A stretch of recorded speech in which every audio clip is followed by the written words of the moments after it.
Në mbledhjen e grupit parlamentar të Partisë Socialiste, kryeministri Edi Rama ka dhënë sqarime të detajuara lidhur me projektin turistik në Zvërnec, duke theksuar se investitorëve u është bërë e qartë që toka ku parashikohet zhvillimi është pronë private. Sipas kreut të qeverisë, toka është e regjistruar prej vitesh në hipotekë dhe procesi negociatave me pronarët privat është një çështje mes palëve ku shteti nuk ka ndërhyrë.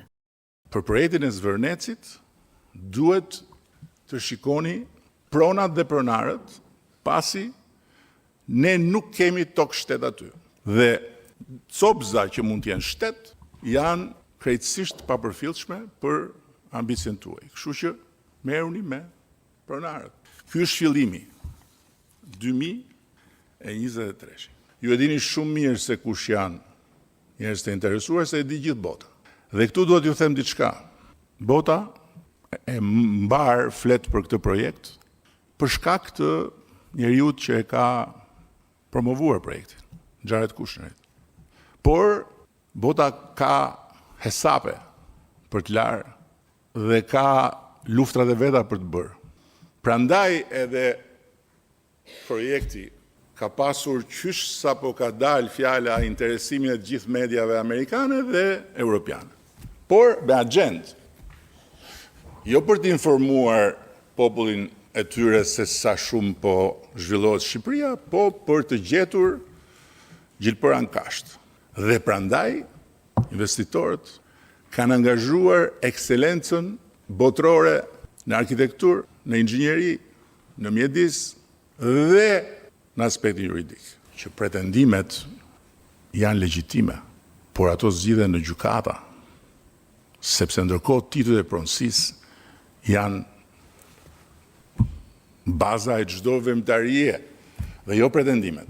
Por nuk mund të zhvillohet dot vendi nëse mbetet pezull mbi titujt e pronësisë dhe mbi pretendimet, pas gjithë katrahurës që ne kemi trashëguar për fat keq. Rama deklaroi se projekti në Zvërnec është rishikuar 2 herë duke hequr ndërtimin e marinas nga plani final. Ai theksoi se dokumentacioni garanton mbrojtjen e lagunës dhe përcakton se zhvillimi do të kryhet vetëm në prona me tituj të rregullt pronësie. E para, është e shkruar, projekti do të zhvillohet vetëm në prona private me titull pronësie në kadastër dhe në asnjë pronë tjetër të kontestuar ose që mund të rezultojë për momentin copë shtet. Është e shkruar, laguna nuk preket. Është e shkruar dhe zhvillimi nuk mund të përfshijë marin. Është e shkruar. Kishte marin në versionin e parë. Edhe në dytin, u hoq. Dhe për marinën është kërkuar që të hartohet më pas një projekti detajuar dhe konsultim me të gjithë autoritetet përgjegjëse për mjedisin, burimet ujore, trashëgim kulturor, infrastrukturën dhe vetëm pasi të jetë parë projekti tjetër në tërësi. Pak më larg se e vërteta është gjithmonë e mërzitshme. Gënjeshtrat janë zakonisht argëtuese. Është shumë më argëtuese të shikosh një video me një pelikan që e merr përpara eskavatori, se sa të dëgjosh rrugën e legjislacionit shqiptar për zonat e mbrojtura, duke filluar nga një fakt. Ka qenë kjo shumicë parlamentare. Kjo këtu, e Partisë Socialiste të Shqipërisë. Ka qenë qeveria e kësaj partie, dhe kam qenë unë kryeministër, në mandatin ton të parë, kur kemi bërë futje në mbrojtje të Republikës Shqipërisë në të gjitha ato territore të kërcënuara. 2017. Por, ajo që duhet ju them si anë tjetër të medaljes, është që Pishporoja, për cilin flasim, nuk është një zonë e mbrojtur e kategorisë së parë apo dytë, por klasifikohet edhe sipas IUCN-s kategori e 5. Kryeministri shtoi se pretendimet mbi pronësinë janë legjitime, por ato duhet të adresohen në rrugë gjyqësore, duke nënvizuar se zhvillimi i vendit nuk mund të pengohet nga konfliktet e pronësisë. Ai deklaroi se projektet e këtij lloji synojnë ta çojnë Shqipërinë në një fazë të re zhvillimi. Çam duhet mua karriga, pushteti, nëse unë duhet heq dorë nga vizioni që kam ndarë me ju, heq dorë nga ambicia për ta bërë Shqipërinë një vend që mos ketë zili askënd. Për çam duhet pushteti dhe karriga? Që të qetësoheni ju. Një vend që nuk ka frikë të përballet me rritjen e vet.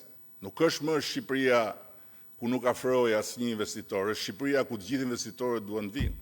Është Shqipëria 12 milion turistëve. Një vend që nuk ka frikë nga një projekt i jashtëzakonshëm si ky, ku partnerët të jashtëzakonshëm janë përbashkë për të investuar 4 miliard euro. Lidhur me reagimin e Ministrisë së Jashtme të Greqisë për incidentin në Zvërnec, kryeministri Rama e konsideroi atë të tepruar. Ai theksoi se një shtet nuk mund të ndërtojë narrativ mbi dhunën ndaj një qytetari të vetëm dhe hodhi poshtë pretendimet se ngjarja ka pasur motive etnike. Nga ana tjetër, a ka pretendime për pronësi mbi atë territor? Për herë të parë dje dëgjova që aty pas ka një popullsi homogjene greke, këtë nuk e kisha dëgjuar ndonjëherë, ndoshta nga që jam ignorant dhe nuk i di shumë gjëra. U mahnita nga deklarata e Ministrisë së Jashtme të Greqisë, sepse ishte një akt dhune pa diskutim, por nuk ishte një akt dhune shtetërore, siç për shembull ndodh me shqiptarët në burgjet e Greqisë, ose siç ka ndodhur më parë me shqiptar edhe në rrugët e Greqisë. Ishte një akt dhune nga një roje, grup rojesh private, dhe që të ngrihet shteti në këmbë dhe të nënvizoj etninë e protestuesit. Kjo është diçka që sipas meje nuk i shërben marrëdhënieve tona. Kreu i qeverisë theksoi se edhe ai vet po të ishte në vendin e protestuesve në 30 maj do të pozicionohej kundër qeverisë, duke e cilësuar skenën e dhunës si të papranueshme. Pasi pan aktin e neveritshëm të tërheqjes zvarr të njërit prej protestuesve në Zvërnec. Ju kam dëgjuar, ju kam lexuar dhe ju kuptoj shumë mirë. Madje ju siguroj që në vendin tuaj edhe unë po njësoj do revoltohesha dhe do rreshtohesha kundër qeverisë dhe kundër kryeministrit sidomos. Sepse do të nduket e tmerrshme që disa roje private sigurie në sytë e policisë së shtetit tim, pas një gardi me tela me gjëmba, të ulërinin si kafsh dhe të merrnin nga jashtë brenda një njeri në të drejtën e vet, ta tërhiqin zvarr nëpër plazhin e rrethuar, e pastaj policia të thoshte që i zvarritur ju fut vet në pronën private. Rama e cilësoi projektin si një ambicie për ta ngjitur Shqipërinë në një nivel të ri turizmi me një investim të mbikëqyrur prej 4 miliard eurosh.